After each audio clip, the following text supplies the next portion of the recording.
नमस्कार, मैं हूं गायत्री शर्मा। कोरोना महामारी का खतरा अभी टला नहीं है। विश्व स्वास्थ्य संगठन ने कोरोना के डेल्टा वेरिएंट पर चिंता जाहिर की है। डब्ल्यूएचओ ने कहा है कि कोरोना को डेल्टा वेरिएंट, जो कोरोना का डेल्टा वेरिएंट है, बेहद खतरनाक है और लगातार म्यूटेट हो रहा है, यानी अपना रूप लगातार बदल रहा है। दवाओं के असर से वैक्सीन की शील्ड से लड़ने के लिए खुद को विकसित कर रहा है। और सवाल यह भी है कि क्या डेल्टा वेरिएंट वैक्सीन के कवच को तोड़ सकता है।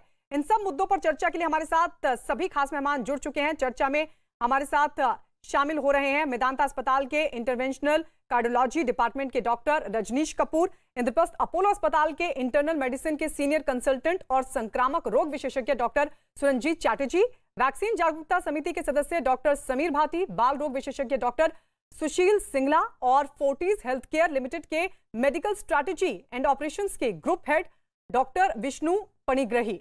तो चर्चा शुरू करते, लेकिन सबसे पहले समीर भाटी, मैं आप ही के पास आना चाहूंगी। डब्ल्यूएचओ की तरफ से कहा गया है कि लगातार म्यूटेट हो रहा है डेल्टा वेरिएंट और खुद को विकसित भी कर रहा है, ये कितनी बड़ी चिंता?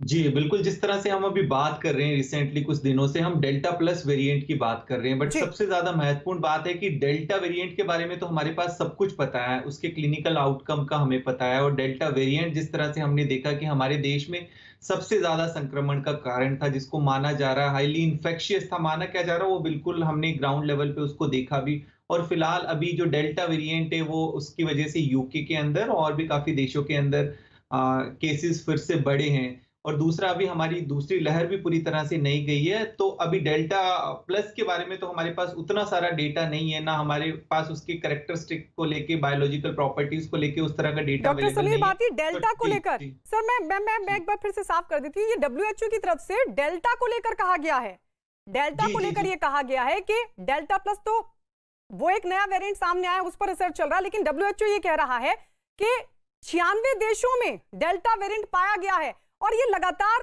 और ज्यादा संक्रामक हो रहा है और ज्यादा विकसित हो रहा है। बिल्कुल, बिल्कुल। मैंने भी वही डेल्टा के बारे में ही आपको बात हम्म। की है कि डेल्टा के लिए हम अभी डेल्टा प्लस की बात कर रहे थे, पर जी। डेल्टा वेरिएंट के बारे में तो ऑलरेडी हमारे पास काफ़ी सारा डेटा अवेलेबल है कि वो बहुत ही अधिक संक्रामक है। तो हम्म। इसलिए डेफ़िनेटली हमें डेल्टा को अभी काफ़ी सीरियसली लेना है, क्योंकि इसी की वजह से हमारी जो सेकंड लहर थी, वो काफ़ी ज़्यादा जो है घातक रही थी। कहीं न कहीं इसका जो ज़ोर है, वो पिछले वेरिएंट से ज़्यादा है। एक तो ये कंसर्न है, जी। दूसरा कंसर्न है कि कहीं ये और म्यूटेट होकर ऐसा ना बन जाए, ये वैक्सीन बिल्कुल इनइफेक्टिव हो जाए।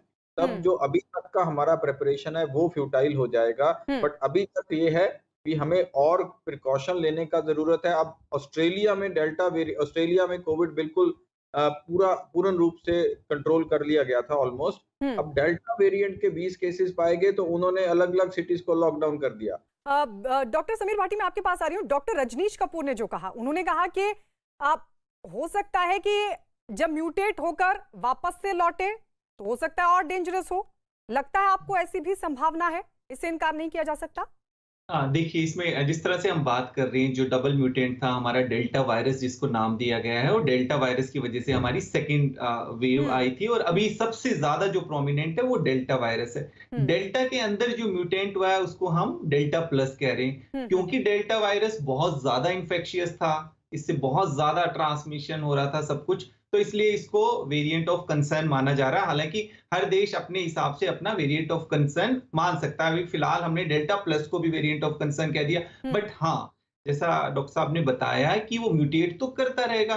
अब म्यूटेट करता रहे, उसमें म्यूटेशन आना बहुत बड़ी बात नहीं है। देखिए, म्यूटेशन आता रहेगा, बट उसके क्लिनिकल आउटकम्स क्या है, वो ज्यादा महत्वपूर्ण है, क्योंकि डेल्टा के बारे में हम काफी हद तक जान चुके हैं, उसका क्लिनिकल आउटकम काफी ज्यादा आ चुका है। इसलिए जो डब्ल्यूएचओ ने इसको बताया है कि ये थोड़ा इसके ऊपर हमें ज्यादा जो है ध्यान देने की जरूरत है। और आप बात भी करें तो हमारी काफी सारी जो वैक्सीन है, उनके ऊपर कुछ जो स्टडीज भी हुई है, तो वो ऑलरेडी आपकी अल्फा और बीटा के ऊपर काफी सारी इस तरह की स्टडीज हो चुकी है। डेल्टा के ऊपर भी बहुत सारी स्टडीज नहीं आई है। तो इस वजह से जो भी नया वायरस होता है, जिसके ऊपर काफी सारे आपके पास स्टडीज नहीं आई है, तब तक वो एक चिंता का विषय बना रहता है।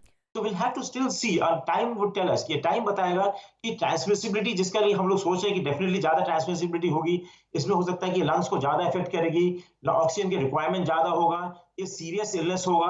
बट ये सब सोच है, अभी तक इसका हमारे पास डेफिनेट एविडेंस बहुत ज्यादा नहीं आया है, क्योंकि नंबर ऑफ केसेस उतने हैं नहीं अभी तक। जैसे जैसे नंबर ऑफ केसेस बढ़ेंगे, इस पे ज्यादा स्टडी होगी, तब इसके कैरेक्टरिस्टिक्स और इसके सीरियसनेस और भी ज्यादा पता लगेगा। हो सकता है कि कुछ लोग तो ये भी बोल रहे हैं यार अभी तक जितनी आए कि हो सकता है इतना विरुलेंट ना हो, और तो ये सब जितना भी म्यूटेंट स्ट्रेन्स होते हैं मोस्टली वायरसेस अब ज्यादा ही स्ट्रॉन्ग या ज्यादा ही सीरियस इलनेस करते हैं, क्योंकि वही उसका तरीका होता है पनपने का या परपिचुएट करने का। डॉक्टर समीर भाटी, मैं आपके पास आ रही हूँ।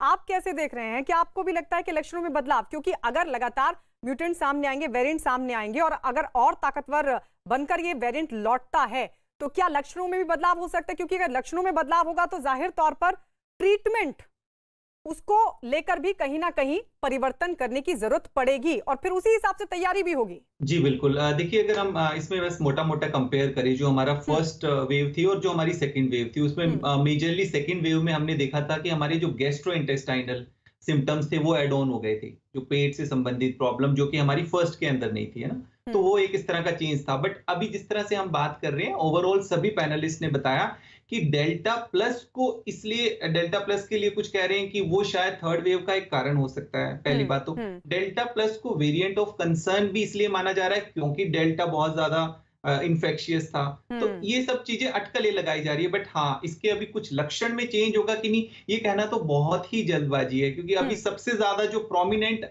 आपका वेरिएंट है वो है डेल्टा वेरिएंट, जो और भी बाकी देशों में कॉज कर रहा है इन्फेक्शन का। तो अभी लक्षण पे हम बहुत ज्यादा कुछ नहीं कह सकते क्योंकि डेटा अवेलेबल नहीं है इस तरह का। और जीनोम सीक्वेंसिंग जितनी होनी चाहिए, आप देखिए बात कर रहे हैं हम कि कैसे होता है जीनोम सीक्वेंसिंग। लैब से हम भेजते हैं सैंपल, हमारे पॉजिटिव सैंपल्स होते हैं, उनका 5% हम जीनोम सीक्वेंसिंग के लिए भेजते हैं। महाराष्ट्र में जीनोम सीक्वेंसिंग थोड़ा ज्यादा हो रही है तो वहां पे केसेस ज्यादा पाए गए।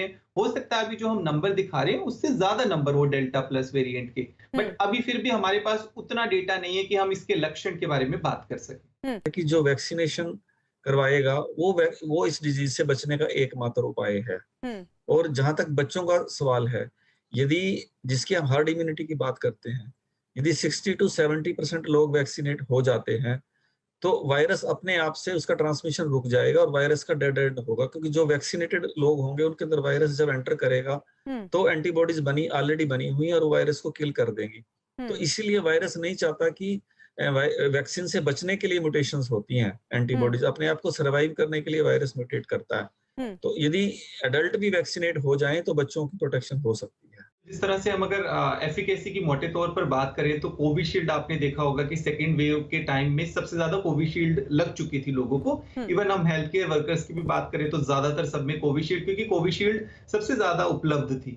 तो इस वजह से हमने देखा जिनको लगी तो प्रोटेक्शन सब में रहा। और दूसरा कोवैक्सीन का जिस तरह का अभी थर्ड फेज का जो डेटा आया है वो भी बहुत पॉजिटिव है। उसमें भी है कि सीवियर डिजीज पे काफी काम करता है। तो सबसे ज्यादा वैक्सीन हमारे पास अभी दोनों अवेलेबल है और दोनों ही बहुत कारगर है। स्पुतनिक आई है, स्पुतनिक का भी ओवरऑल जो है 91.6% है। तो तीनों ही वैक्सीन कारगर है, जिसको जो वैक्सीन मिल रही है वो लगा सकता है। तो वैक्सीन को लेके एफिकेसी ऑलमोस्ट सबकी बराबर है। और डीसीजीआई जो भी वैक्सीन को अप्रूव करता है 60% से अबव जिसकी एफिकेसी होती है उसी को अप्रूव करता है। तो ये काफी अच्छी खबर है। और जिस तरह से आपने आईआईटी कानपुर का भी पूछा, हमारी 4 तरह की जो अभी भी रिसर्च सामने आई है।